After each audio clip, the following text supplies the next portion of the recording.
The June Democratic Uprising, 6월 민주항쟁, also known as the June Struggle or June Democracy Movement, was a nationwide democracy movement in Korea that generated mass protests from June 10 to June 29, 1987. On June 10, 1987, the military regime of President Chun Doo-hwan announced its choice of Tae-woo as the next president.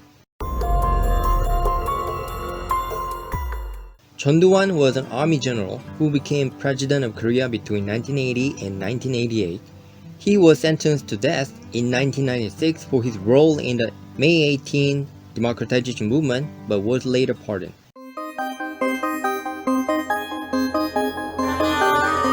Seoul Olympics was scheduled to take place the next year, 1988, though the government was somewhat unwilling to use violence before the Olympic Games. Chun Doo-hwan also believed that his military fellow Tae-woo could win competitive elections anyway.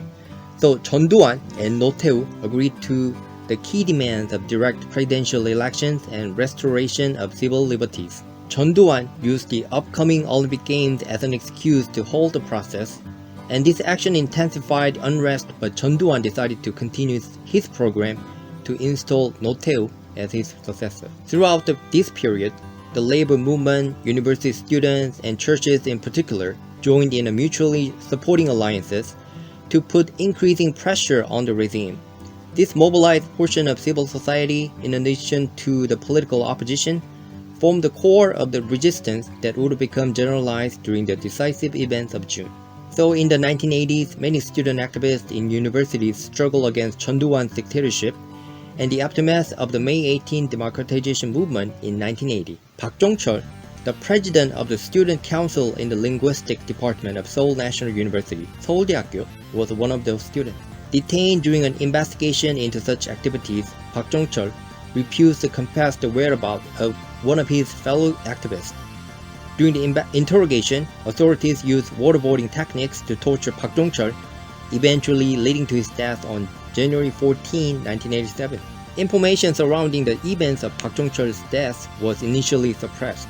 However, the Catholic Priests Association for Justice revealed the truth to the public on May 19, which further inflamed public sentiment.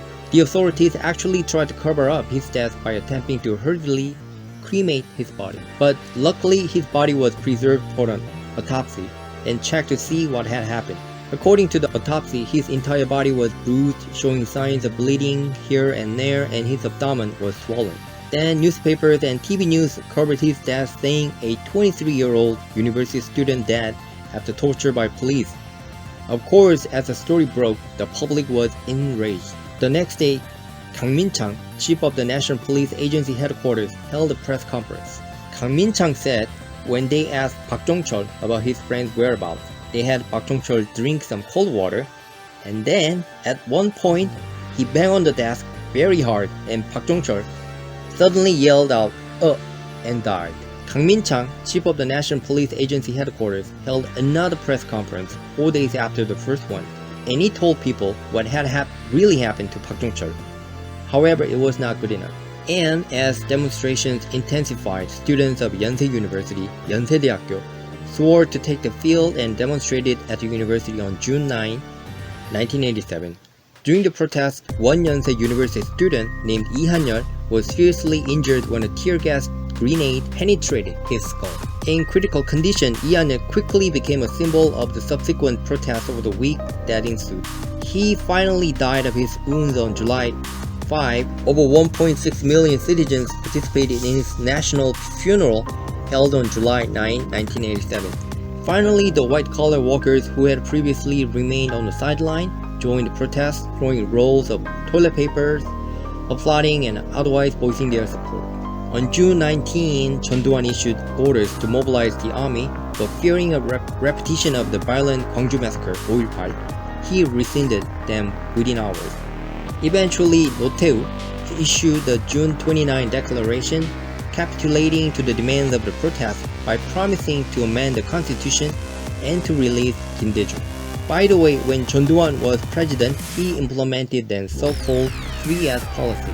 3S policy means sex, screen, and sport. So they started the broadcast of color TV throughout the nation and lessened censorship on sexually suggestive dramas and movies, and professional baseball and soccer leagues were also formed.